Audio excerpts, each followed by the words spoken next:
Hey, what's up guys? Taren here. If you're getting ready for your first triathlon and you're not sure how to approach the nutrition aspect of it as far as what you should eat the day before and the day of the race, stick around because we're going to go through the 24 hours leading up to and getting you through your first triathlon.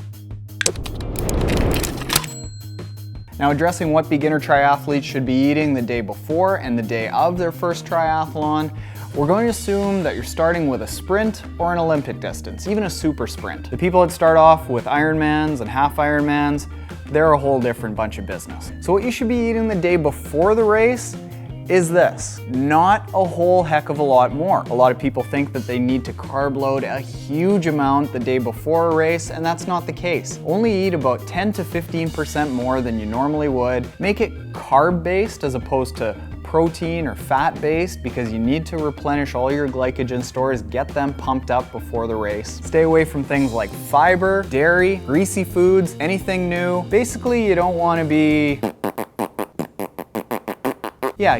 doing that the next day. So eat a little bit more, focusing on carbs that you normally eat day to day. As far as hydration goes, definitely drink a little bit more water, and you can even add a little bit of a light electrolyte powder, but you don't need to go crazy. The morning of the triathlon, do not, I repeat, do not eat a big breakfast. All of your carb and your electrolyte and water loading should happen the day before so that your body has time to soak it in and get rid of what it doesn't need. If you have a big breakfast the morning of your first triathlon, you're gonna be making a lot of porta potty stops. So have a light carb-based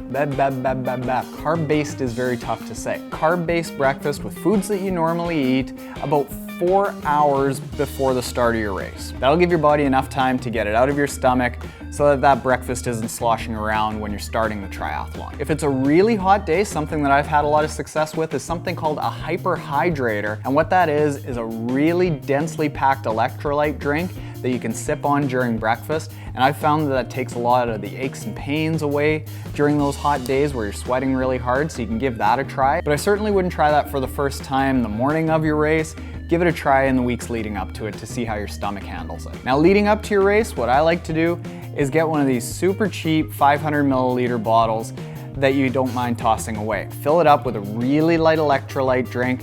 I often don't even drink the whole thing, but I just sip on it in between that 4 hours between breakfast and the start of the race. If you down a whole bunch of water before the race, again, you're gonna be making a whole lot of porta potty stops. About 15 minutes before the race, you wanna eat something that's very easy for your body to digest. And for this, I'd recommend either gels or chews. These are things that your body is going to be able to start breaking down in just 15 minutes before you start the race. At this point, I probably wouldn't be getting into bars because they're a little denser and tougher for your body to digest. I love my coffee. I love my coffee. So every single race, without question, I make sure that I have some caffeine. You can have a little bit of coffee, it's not gonna kill you. You can have some caffeine in your gels or your chews, or what I like to actually use is a natural caffeine source. This is something that I reviewed last year.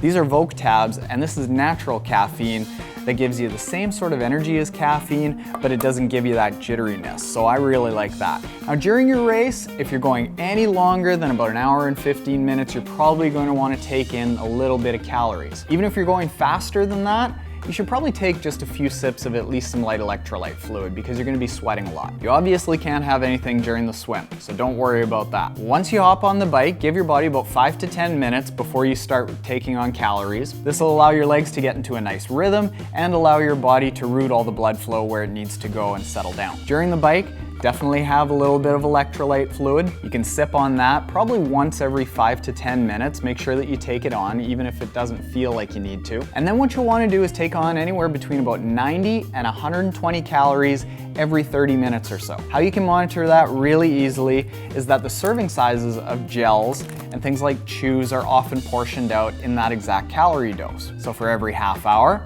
you might take 1 serving of gel or 1 serving of chew.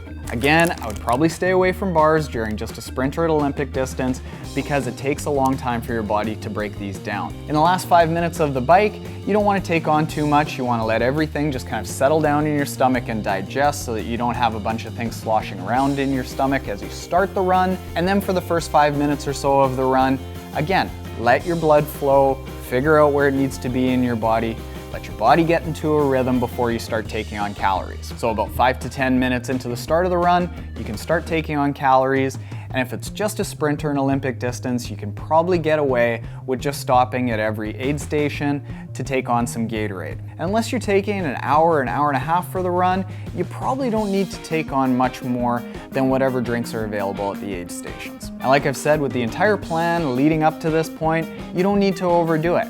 You can just sip on a little bit of electrolyte fluid.